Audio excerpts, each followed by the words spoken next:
जिंदाबाद, शकील खान जिंदाबाद।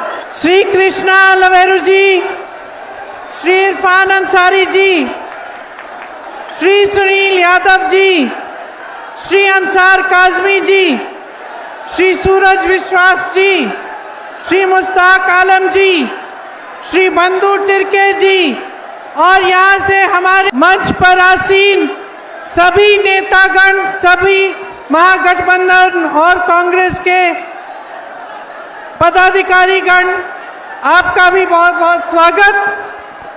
और मेरे प्यारे भाइयों, मेरी प्यारी बहनों, आप बहुत समय से यहाँ इंतजार कर रहे हैं, इसके लिए मैं आपकी बहुत बहुत आभारी हूँ। और सबसे बड़ा स्वागत इस सभा में आप ही के लिए है। देखिए, ये जो आपकी धरती है, सीमांचल की धरती, ये धर्मनिरपेक्षता का प्रतीक है। यहाँ छठ घाट है, काली मंदिर है, ईदगाह है और बड़े बड़े सूफी संतों के मकबरे भी हैं। ये एक ऐसी जमीन है जिसके कण कण में भारत है, जिसके कण कण में इस देश की संविधान, इस देश के लोकतंत्र का रूह है। ये जो धरती है बिहार की, और महात्मा गांधी जी बिहार आए, बिहार आकर उन्होंने इन किसानों के साथ कंधे से कंधा लगाया और एक ऐसा सत्याग्रह शुरू किया जो इस पूरे विश्व में अनोखा था। अनोखा इसलिए क्योंकि वो सत्य और अहिंसा पर आधारित था, और इसलिए कि उस समय अंग्रेजी साम्राज्य सबसे बड़ा साम्राज्य था। अब मेरे इतने नौजवान भाई यहाँ खड़े हैं, इन सब बातों से आपका क्या ताल्लुक, मैं बताती हूँ। आज भी हम आपके अधिकारों के लिए लड़ रहे हैं, आज भी हम सत्य के लिए लड़ रहे हैं, आज भी हम एक साम्राज्य के खिलाफ लड़ रहे हैं, वो है नरेंद्र मोदी का साम्राज्य। आज हमारे प्रधानमंत्री जी उसी तरह से इस देश को चला रहे हैं, जनता को दबाते हैं, के बीच फूट फैलाने का काम उनकी पार्टी करती है। आप आवाज उठाते हैं, आप पर प्रशासन और पुलिस का जोर लगवाया जाता है। आज भी वही आपके अधिकार खतरे में हैं जिनके लिए महात्मा गांधी जी लड़े।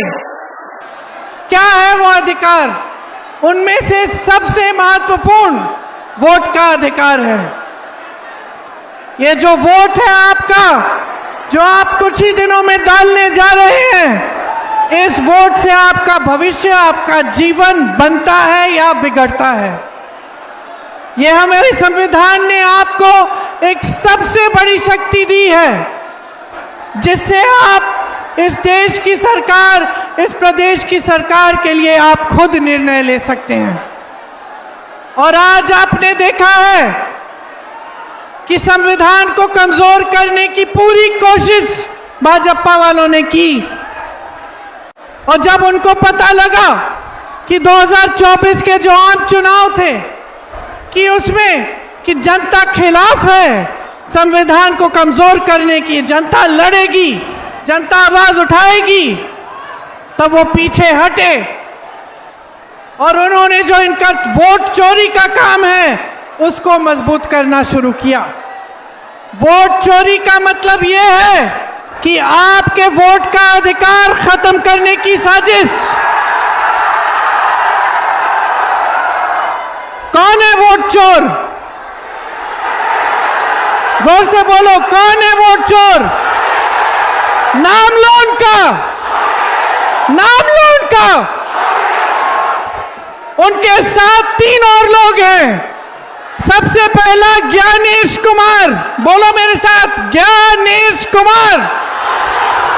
मेरे साथ बोलो विवेक जोशी, एसएस संधू, ये 3 लोग हमारे चुनाव आयोग के सबसे बड़े अधिकारी हैं और इनको इतनी शर्म नहीं है कि इस देश ने उनको दायित्व दिया है, उनको जिम्मेदारी दी है कि हमारे लोकतंत्र की रक्षा करें, हमारे वोट की रक्षा करें, लेकिन इनको शर्म नहीं है।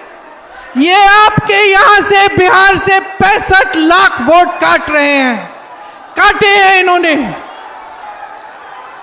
तो आप बताइए, क्या इनको पद के पीछे छिपने देना चाहिए? क्या इनको अपने पद के पीछे छिपना देना चाहिए? हाँ कि ना? नहीं, बोलो नहीं छिपना है। क्या कुछ महीने बाद ये रिटायर होके चैन की जिंदगी जी सके? ये अच्छी बात है? क्या ये देश इनको भूलेगा? क्या आप इनको याद रखेंगे कि नहीं? जिन्होंने लोकतंत्र के साथ, संविधान के साथ, इस देश की मिट्टी के साथ विश्वासघात किया है।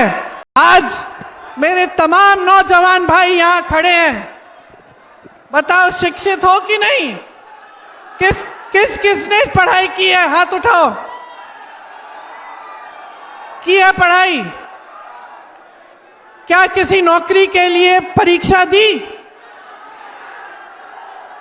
आपको मालूम है कि शायद 25 लाख बच्चे हर साल बिहार में ये परीक्षाएं देते हैं कि नहीं? फिर क्या हुआ? क्या हुआ? पेपर लीक हुआ, आपके रिजल्ट निकले, आपकी नियुक्तियां हुई, और जो तमाम सरकारी पद खाली पड़े हैं बिहार की सरकार ने भरे। आज शिक्षित हो, बेरोजगार क्यों हो? बेरोजगार क्यों हो? मैं बताऊं? देखो, एक जमाने में अगर रोजगार लेना था, ढूंढना था, तो कहां से मिलता? सबसे पहले खेतों से, खेती किसानी से आप कमा सकते थे। यहाँ पे जो बुजुर्ग बैठे हैं, किसान हैं, बताएंगे कि खेती से कमा भी सकते थे और रोजगार भी बनते थे। क्यों बहने, सच बात है कि नहीं? खेती में काम करते थे, मजदूरी का काम करते थे, अपनी खेती होती थी तो कमाई हो जाती थी। आज क्या परिस्थिति है? कमा के देखो, सुबह से शाम तक खून पसीना बहाओगे, खेती में काम करोगे, लेकिन कमा नहीं पाओगे। सरकार से कोई मदद नहीं मिलती किसानों को। आपको उपज का दाम मिल रहा है? नहीं मिल रहा है। आपको न्यूनतम समर्थन मूल्य मिलता है? नहीं मिलता है। खाद के वितरण के लिए कितना इंतजार करना पड़ता है? आपको ताज्जुब होगा, मैंने यूपी में काम किया है। यूपी में मैं ललितपुर गई थी। ललितपुर में एक किसान खाद की वितरण की लाइन में खड़ा हुआ, 2 दिन खड़ा रहा। वो वहां से निकलना नहीं चाह रहा था, क्योंकि वो सोच रहा था कि जब खुलेगी, अगर मैं यहां खड़ा नहीं होऊंगा तो मुझे खाद नहीं मिलेगी, मैं बर्बाद हो जाऊंगा। खड़ा कुछ नहीं खाया, कुछ नहीं पिया, वहीं पे गिर के मर गया। ये है हालत आज इस देश की, जहां भाजपा की सरकार है। वहां भी 10 सालों से भाजपा की सरकार, और यहां एनडीए की सरकार, और केंद्र में भी ना आपको खाद मिलता है। आप पेट्रोल डीजल खरीदने जाते हैं तो टैक्स पे टैक्स, महंगा से महंगा बन गया है। ट्रैक्टर पे भी टैक्स है, हर चीज, हर सामान पे टैक्स है। आप कमाएंगे कैसे? इस देश का निर्माण आज भी बिहार की जनता कर रही है। कन्याकुमारी से लेकर कश्मीर तक इतनी काबिल जनता, इतने काबिल शिक्षित नौजवान। यहाँ की शिक्षा की परंपरा देखो, गर्व होना चाहिए आप सबको कि यहाँ की शिक्षा की व्यवस्था इतनी मजबूत थी कि यहीं से आईएएस के अफसर, आईपीएस के अफसर, आईएफएस के अफसर सारे जाते थे। अरे बड़े बड़े अधिकारी, बड़े बड़े नेता, इस देश के सबसे पहले दलित मुख्यमंत्री यहीं के, बिहार के। तो आप सोचिए कितनी बुलंद है ये जमीन, कितनी बुलंद है ये धरती, और क्या बना दिया है इन्होंने कि आपको रोजगार नहीं मिल रहा है। आप संकट ही संकट का सामना करते रहते हो और सामने सिर्फ अंधेरा दिखता है। अगर आप भविष्य का सोचो, ये मेरे सारे नौजवान साथी यहां खड़े हैं, इनका भविष्य क्या है? शिक्षित हैं, रोजगार नहीं मिल रहा, बेचारे पेपर लीक होता है, पेपर देते हैं, पेपर देने के लिए ट्यूशन की फीस भरनी पड़ती है, दूर दराज ट्यूशन में भेजना पड़ता है। आप फीस इकट्ठी करने के लिए संघर्ष करते हो, कर्ज लेते हो। इनको भी लगता होगा कि माँ बाप ने कर्ज लिया हमारी फीस भरने के लिए और फिर भी हमारा कुछ नहीं हो रहा है। हमारे देश के प्रधानमंत्री आज ऐसी बातें आपके सामने करने लग गए हैं। इनकी पूरी राजनीति जनता को बांटने में रही है, धर्म के आधार पर वोट मांगते हैं। इनका एक एक कार्यकर्ता आपके घर आता है, आपको कहता है डरना चाहिए आपको, धर्म के नाम पर वोट दो। बहनों, यूपी में मैं जहां गई थी, कई जगह जगह गई, वहां भाजपा के कार्यकर्ता जाकर प्रार्थना करवाते हैं, शपथ दिलवाते हैं कि धर्म के नाम पर आप भाजपा को वोट देंगे। ये कोई बात नहीं हुई, ये आपको फुसलाने का काम है, आपके ध्यान को भटकाने का काम है। देश के प्रधानमंत्री की हिम्मत होनी चाहिए कि आपके मंच पर आए और आपके रोजगार की बात करें, आपके मंच पर आए, आपके भविष्य की बात करें, आपके मंच पर आए, बताएं कि यहाँ का वो बड़ा पुल अभी तक क्यों नहीं बना है। आपके मंच पर आए, बताएं कि कितनी शिक्षा के संस्थान ये लगाएंगे आपके लिए। यहाँ 20 सालों से इनकी सरकार है, आप मुझे बताओ आपकी तरक्की हुई है 20 सालों में? 20 सालों में आपको क्या इन्होंने 10,000 5,000 रुपए दिए कि नहीं दिए? दिए कि नहीं दिए? अभी दिए हैं ना, एक हफ्ते पहले दिए हैं ना। इससे पहले 10 सालों में दिए थे कि नहीं दिए थे? नहीं दिए थे। क्यों नहीं दिए? क्यों नहीं दिए? आज क्यों दे रहे हैं? आज क्यों दे रहे हैं? मैं बताऊं, इतना भ्रष्टाचार फैला दिया है बिहार में, हर चीज के लिए आपको घूस देना पड़ता है कि नहीं? देना पड़ता है। आप पहचान पत्र बनाने जाते हैं तो घूस देना पड़ता है ना? कोई छोटा मोटा काम, उसके लिए घूस देनी पड़ती है, देना पड़ता है ना? इनको घूस की आदत पड़ गई है। ये सोचते हैं कि हम भी जनता को घूस दे देते हैं, 10,000 रुपए दे देंगे बहनों को, बहनें हमें वोट दे देंगी। देखो, मैं महिला हूं तुम्हारी तरह, मैं समझती हूं कि महिला होने का मतलब क्या है। चाहे किसी भी परिवार की महिला हो, समाज की सहायता नहीं मिलती, संघर्ष अपना होता है। चाहे किसी भी परिवार की महिला हो, बाहर जाके काम करती है, घर आके भी काम करती है, उसका एक अलग बहुत गहरा संघर्ष होता है। आप नहीं समझ पाएंगे मेरे पुरुष दोस्तों, आप नहीं समझ पाएंगे। आप घर आते हो नौकरी करके, काम करके, लेट जाते हो आराम से, आप आराम से लेट जाते हो, आपके लिए कोई खाना परोस के देता है, आपके लिए कोई खाना परोस के देता है, पूछता है सब कुछ ठीक है। जब आप आराम करते हो, फिर वो बच्चों को देखती है, वो देखती है कि बच्चे ठीक हैं, बच्चों ने खाना खाया है, पढ़ाई की है, कल पाठशाला जाना है, बस्ता तैयार है कि नहीं, हाथ पांव साफ किए, नहाए धोए बच्चे की नहीं। फिर वो देखेगी कि घर में जो बुजुर्ग हैं उन्होंने खाना खाया कि नहीं, उनकी देखभाल करेगी। और अंत में जाकर मेरी बहन खाना खाएगी, अंत में सोएगी। ये संघर्ष आप नहीं समझ सकते, लेकिन मेरी बहनें समझती हैं।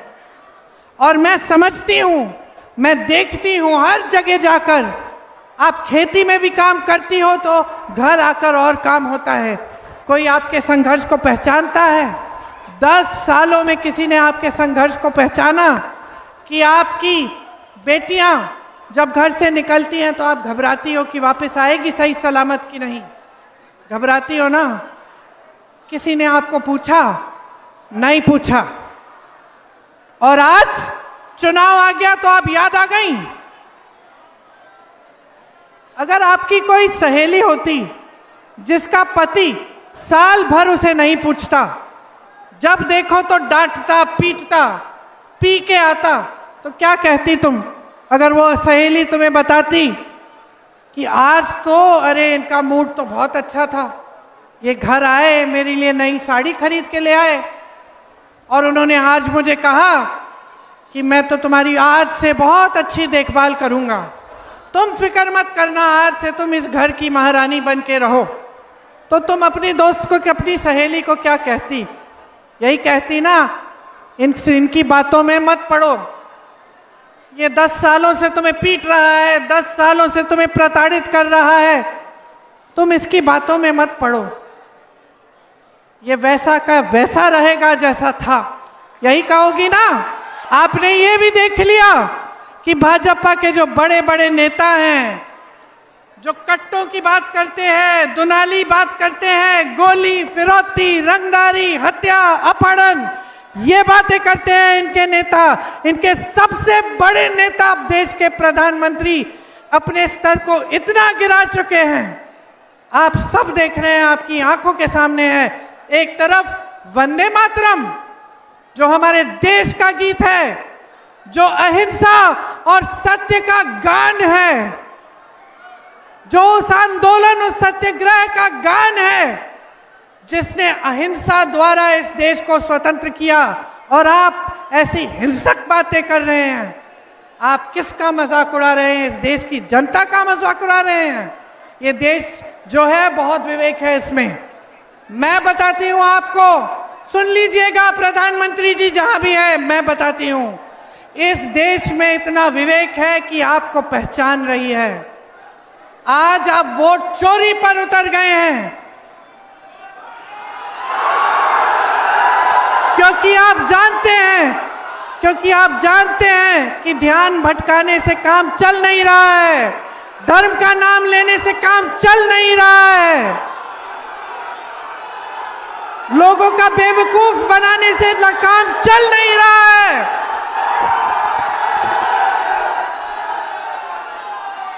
आज बिहार की जनता कह रही है हमें गठबंधन की सरकार चाहिए। हमें एक ऐसी सरकार चाहिए जो दिन रात हमारे लिए काम करे। ऐसे नेता चाहिए शकील अहमद जी के जैसे। कुछ महीनों पहले की बात है, इनका एक निजी भी बहुत बड़ा संघर्ष रहा। इनका सुन लीजिए, इनका एक बहुत बड़ा निजी संघर्ष रहा। अपने प्यारे बेटे को खो डाले, लेकिन आज हिम्मत करके आपके सामने खड़े हैं। किसी भी माँ, किसी भी पिता को मालूम होता है सबसे बड़ा भय क्या होता है। यही होता है ना कि बच्चे को कुछ हो जाएगा, इससे बड़ा कुछ नहीं होता, आप सब समझते हैं। और उस हादसे से गुजर के भी जो आपके सामने आपकी सेवा करने के लिए तैयार है, वैसा नेता चाहिए आपको, इनके जैसा। आपको राहुल जी, तेजस्वी जी जैसे नेता चाहिए। राहुल गांधी जो इस देश के 4000 किलोमीटर पैदल चले और 4000 और इन्होंने यात्रा की, कुल मिलाकर 8000 किलोमीटर। किस लिए? आपके लिए न्याय मांगने के लिए, इस देश की एकता के लिए, ये कहने के लिए कि चाहे आप अल्पसंख्यक हो, चाहे आप हिंदू हो, मुसलमान हो, सिख हो, ईसाई हो, बौद्ध धर्म के हो, चाहे आप जैन धर्म के हो, आप सब इस देश में एक हो। ये कहने के लिए कि सबका समान प्रतिनिधित्व होना चाहिए, कि अति पिछड़ी जातियां, दलित, अल्पसंख्यक सबको प्रतिनिधित्व मिलना चाहिए। ये कहने के लिए कि देश भर में जाति जनगणना होनी चाहिए, ताकि जाने तो सही कि कितने लोग हैं किस किस जाति के, ताकि उनको न्याय मिले। भाजपा के बड़े नेताओं ने इसका विरोध किया, फिर 24 का चुनाव आया, घबरा गए कि हम इसका विरोध करेंगे तो हम हार सकते हैं, तो बिहार में जाति जनगणना कराई, फिर कचहरी में लेगा, ठंडे बस्ते में डाल दी ताकि लागू ना हो। लेकिन कांग्रेस ने तेलंगाना में जाति जनगणना कराई और उसी की तहत सारी नीतियां बनाई जा रही हैं। तो सच्चाई ये है कि आज बिहार की मांग है कि महागठबंधन की सरकार आए। मेरी बहनें सुन लो, आपके लिए हम क्या करना चाहते हैं, और खोखली बातें नहीं हैं। ये नहीं है कि आपको चुनाव से पहले 10,000 दे देंगे, चुनाव के बाद भगवान भरोसे। ये वो बात है जो जहां कांग्रेस की सरकारें हैं वहां आज के दिन हो रही हैं। सिलेंडर को 500 रुपए में आपको देंगे। तेलंगाना में, कर्नाटका में जहां कांग्रेस की सरकार है, गैस सिलेंडर के दाम घटाए गए हैं। जीविका दीदियों को 30,000 रुपए का वेतन मिलेगा प्रति माह और पक्की नौकरी मिलेगी। बेटियां, तुम्हारे लिए हर अनुमंडल में महिला कॉलेज बनेगा। विधवा पेंशन 1500 रुपए और हर साल 200 रुपए बढ़ाया जाएगा। वृद्धजन पेंशन भी 1500 रुपए किया जाएगा। भूमिहीन परिवारों को मकान हेतु 3 से 5 डिसमिल जमीन मिलेगी और ये जमीन मेरी बहनों के नाम होगी। और जो पैसे आएंगे आपको माई बहन योजना में हर महीने 2500 रुपए दिए जाएंगे और सीधे आपके खाते में दिए जाएंगे। हर विधानसभा में उद्योग बनाने के लिए, वहां स्थानीय उद्योग बनाने के लिए अलग से 10 करोड़ रुपए भेजे जाएंगे। आपका एक जॉब कैलेंडर बनेगा जिसमें परीक्षा का दिन, रिजल्ट का दिन और नियुक्ति का दिन पहले से तय किया जाएगा। और किसी ने उसको बदलने की कोशिश की, घोटाले करने की कोशिश की तो सख्त से सख्त कार्रवाई होगी। ये सब हम नौजवानों के लिए करना चाहते हैं। बहनें, आज किसी का इलाज करना पड़ता है तो बहुत मुश्किल होती है। राजस्थान में कांग्रेस की सरकार थी तो 25 लाख का स्वास्थ्य बीमा मिलता था। इसका मतलब है कि 25 लाख रुपए तक जितना भी इलाज करना था, चाहे वो कैंसर का इलाज हो, चाहे वो हार्ट का मरीज हो, चाहे लिवर की बीमारी हो, चाहे फेफड़े खराब हो, पूरा इलाज 25 लाख रुपए तक सरकार आपको निशुल्क देती थी, प्राइवेट में भी और सरकारी में भी। हम वही लागू करना चाहते हैं यहाँ बिहार में। आप सोचो कितनी सुविधा होगी अगर स्वास्थ्य की जो सुविधाएं हैं आपको 25 लाख तक निशुल्क मिले। यहाँ सरकारी अधिकारी खड़े हैं, कर्मचारी खड़े हैं। अगर कोई भी इनसे पूछेगा कि आज आपकी सबसे बड़ी मांग क्या है, बोलेंगे हमें पुराना पेंशन चाहिए। बोलोगे कि नहीं? कहेंगे हमें पुराना पेंशन चाहिए। जो इनका पेंशन था, जिसके लिए लोग तड़पते थे कि हमें सरकारी नौकरी चाहिए एक जमाने में, वो बुजुर्ग बैठे हैं, वो बताएंगे। एक जमाने में सरकारी नौकरी अगर लग जाती थी तो मान लो लॉटरी लग गई, क्योंकि आज जीवन सुरक्षित रहोगे, पेंशन मिलेगा, आराम से जिंदगी जियोगे, काम जब हो जाएगा 20 साल की सर्विस हो जाएगी फिर भी कुछ मिलते रहेगा। आज स्थिति यह है कि उस पेंशन के पैसे भी सरकार मार्केट में डाल देती है, बड़े बड़े उद्योगपतियों के पास जाता है। तो हम चाहते हैं कि जो पुराना पेंशन है आपको वापस फिर से मिले और हम ओपीएस पुरानी पेंशन स्कीम यहाँ पे लागू करना चाहते हैं। दिव्यांग भाइयों और बहनों के लिए 3,000 रुपए प्रति माह आपको पेंशन मिलेगा। मेरे किसान भाइयों के लिए आपको न्यूनतम समर्थन मूल्य हम गारंटी करके दे रहे हैं। यहां मंडी की व्यवस्था नहीं है, कोल्ड स्टोरेज नहीं है, हम मंडी की व्यवस्था यहां शुरू करेंगे। मनरेगा की जो मजदूरी है हम 300 रुपए प्रतिदिन कराएंगे और जो मजदूरी के दिन हैं उनको 2 गुना करेंगे। और ये भी सुन लीजिए कि 200 यूनिट बिजली आप सबको मुफ्त में मिलेगी। तो आपको महागठबंधन की सरकार चाहिए कि नहीं चाहिए? बहुत हो गया है भाई और बहनों। देखिए, बड़े बड़े भाषण आपको सब दे सकते हैं, जो सच्चाई है आपके जीवन की वो आप जानते हैं। आपको जरूरत नहीं है कि कोई बड़ा नेता आए मेरी तरह मंच पे खड़े होकर आपको बताए कि आपका संघर्ष का जीवन है।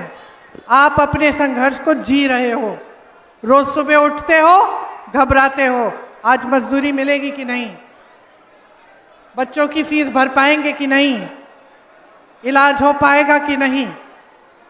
तो बदलाव लाना है, मेरे लिए नहीं, शकील जी के लिए नहीं, कांग्रेस पार्टी के लिए नहीं, महागठबंधन के लिए नहीं, आपके अपने लिए। एक बार मेरे साथ बिहार की धरती की जय करिए, बोलिए बिहार की धरती की, बिहार की धरती की।